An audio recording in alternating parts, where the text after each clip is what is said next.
என் லைஃப்பில் இந்த மாதிரி ஒரு பெயின்ஃபுல்லான ஒரு சுச்சுவேஷனை நான் ஃபேஸ் பண்ணதே கிடையாது. மனசு முழுக்க வலி வலி மட்டும்தான். இந்த சுற்றுப்பயணத்தில் என்னென்ன மக்கள் பார்க்க வராங்க, அதுக்கு ஒரே ஒரு காரணம் தான், அவங்க என் மேலே வச்சிருக்கிற அன்பும் பாசம்.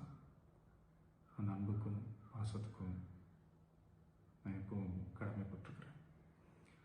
அதனால தான் இந்த சுற்றுப்பயணத்தில் மற்ற எல்லா விஷயங்களையும் தாண்டி மக்களுடைய சேஃப்டி, அதில் எந்த காம்ப்ரமைஸும் பண்ணிடக்கூடாதுன்றதுக்காக தான் அது என் மனசில் ரொம்ப ஆழமாக இருக்கும் அந்த எண்ணம்.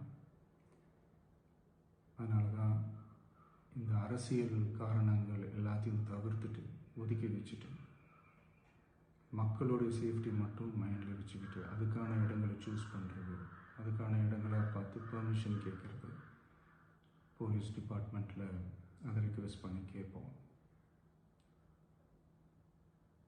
ஆனால் நடக்கக்கூடாதது நடந்துருச்சு. ஆனால் மனுஷன் தானே, அந்த நேரத்தில் அத்தனை பேர் பாதிக்கப்பட்டு இருக்கும்போது எப்படி அந்த ஊரை விட்டுட்டு என்னால் கிளம்பி வர முடியும்? நான் திரும்ப அங்கே போகணும்னு இருந்துச்சுன்னா அதை ஒரு காரணம் காட்டி அங்கே வேறு சில பதட்டமான சுச்சுவேஷன்ஸ், வேறு சில அசம்பாவிதங்கள் அந்த மாதிரி எதுவும் நடந்துடக்கூடாதுன்றதுக்காக தான் நான் அவாய்ட் பண்ணேன். இந்த நேரத்தில் சொந்தங்களை இழந்து தவிக்கிற அத்தனை குடும்பங்களுக்கும் என்னுடைய ஆழ்ந்த இரங்கலை தெரிவிச்சுக்கிறேன். எனக்கு தெரியும், என்ன சொன்னாலும் இது ஈடேயாகாதுன்னு எனக்கு தெரியும்.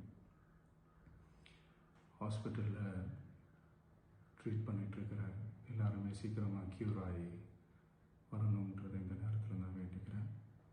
கூடிய சீக்கிரமே உங்கள் எல்லாரையும் நான் சந்திக்கிறேன்.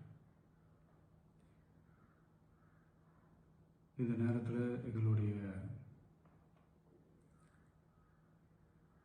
வலிகளை, எங்களுடைய நிலைமையை புரிஞ்சுக்கிட்டு எங்களுக்காக பேசின அரசியல் கட்சிகளை சார்ந்த நண்பர்கள், தலைவர்கள் அனைவருக்கும் என்னுடைய நன்றியை தெரிவிச்சுக்கிறேன். கிட்டத்தட்ட ஒரு 5 மாவட்டத்துக்கு பிரச்சாரத்துக்கு போனோம். இந்த மாதிரி எதுவுமே நடக்கல. ஆனால் கரூரில் மட்டும் ஏன் எப்படி நடக்குது, எப்படி நடக்குது?